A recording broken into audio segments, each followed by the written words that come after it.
आखिर इंसान बन क्या रहा है? इंसान की सोच जा कहाँ रही है?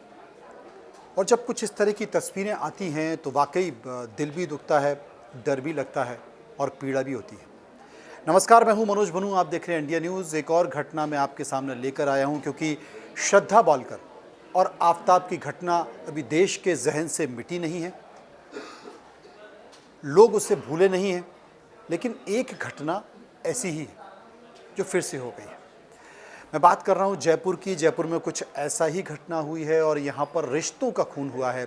रिश्तों का खून मैं आपको कैसे बता दूँ, क्योंकि श्रद्धा बालकर की खबर आपने देखी है। वहाँ पर एक प्रेमी ने श्रद्धा को धोखा दिया, आफताब ने धोखा दिया और अब भी वो लगातार एजेंसी और तमाम पुलिसकर्मियों को घुमा रहा है। लेकिन अब डीएनए से पुष्टि हो गई है कि जंगल में जो जो शरीर के टुकड़े फेंके गए हैं वो मिल गए हैं। जयपुर की घटना क्या है? जयपुर की घटना है कि एक भतीजे ने अपनी ताई को मार दिया और जब मार दिया, हथौड़ा सर पे मारा, वो मर गई। उसकी समझ में नहीं आया क्या हुआ, उसका दिमाग घूमने लगा। उसने चाकू से उसके शरीर को काटने की कोशिश की, क्योंकि जब वो मर गई तो उसकी समझ में नहीं आ रहा था कि मैं पकड़ा जाऊंगा या क्या होगा। तो अचानक उसको याद आया कि एक घटना दिल्ली में ऐसी हुई है। उसके जहन में वो आइडिया आया, तो उसने उस घटना से बचने के लिए, शरीर को ठिकाने के लिए ठीक वही आइडिया का इस्तेमाल किया जो आफताब कर रहा था। यानी कि वो चाकू से शरीर को काटने की कोशिश कर रहा था। जब शरीर नहीं कटा तो वो मार्वल कटर लेकर आया और मार्वल कटर लाकर उसने शरीर के अंगों को काटना शुरू किया। शरीर के अंगों को काट भी दिया उसने। उसके बाद कुछ शरीर के अंगों को ठिकाने लगाया, लेकिन इतने सारे शरीर के अंग थे कि उसका दिमाग काम करना बंद कर दिया। सबको उसने एक सूटकेस में डाला और जो दिल्ली और जयपुर से लगी हुई सीमा है वहाँ पर उसने फेंक दिया।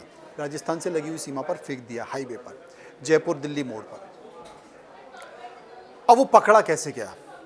वो पकड़ा ऐसे गया कि उसने खुद अपनी चाची की गुमशुदगी की रिपोर्ट पुलिस में की कि साहब चाची नहीं मिल रही थी। चाची नहीं मिल रही तो पुलिस ने ढूंढने की कोशिश की, पता लगाने की कोशिश की, नहीं मिला। उसी से कई सारे सवाल जवाब किए और जब वो सवाल जवाब नहीं देने की स्थिति में था, वो भूल जा रहा था, वो भटका रहा था, वो डर रहा था, वो गड़बड़ा रहा था, तो पुलिस समझ गई। पुलिस उसके साथ सख्ती से पेश आई। जब सख्ती से पेश आई तो उसने घटना को कबूल लिया कि हाँ, उसी ने अपनी चाची को पहले हथौड़े से मारा। हथौड़े से मारने के बाद उसका दिमाग काम करना बंद कर गया और फिर उसने उनके शरीर के टुकड़े किए, कुछ फेंक दिए। जब ज़्यादा नहीं फेंक पाया तो सूटकेस में भरकर उसने दिल्ली जयपुर मोड़ पर फेंक दिए। मारा क्यों? किसी के भी जहन में ये सवाल आएगा कि मारा क्यों? उसने ये कहा कि वो इस्कॉन से उसने दीक्षा ली है और वो दिल्ली इस्कॉन मंदिर में जाना चाहता था। चाची उसकी हर बात में रोक टोक करती थी और दिल्ली इस्कॉन मंदिर में जाना चाहता था। उसने चाची से पूछा, चाची ने मना कर दी तो उसने गुस्से में हथौड़ा मार दिया। चाची वहीं पर मर गई और जब मर गई तो उसका दिमाग काम करना बंद कर दिया। उसने इस घटना को अंजाम दिया। एक और ऐसी घटना जो डराती है, जो बीभत्स है, जो रिश्तों का कत्ल करती है। लेकिन सबसे बड़ा सवाल है कि आखिर मानवता कहाँ है? रिश्ते कहाँ हैं? खून के रिश्ते कहाँ हैं? और इंसान क्या वाकई जानवरों से भी गया बीता होता जा रहा है? क्या उसके अंदर इमोशन नहीं रह गए कि अगर एक घटना घट गई है, वो मर चुकी है, आप उसके अंगों को, शरीर के हिस्सों को काट रहे हैं? ये हो क्या रहा है?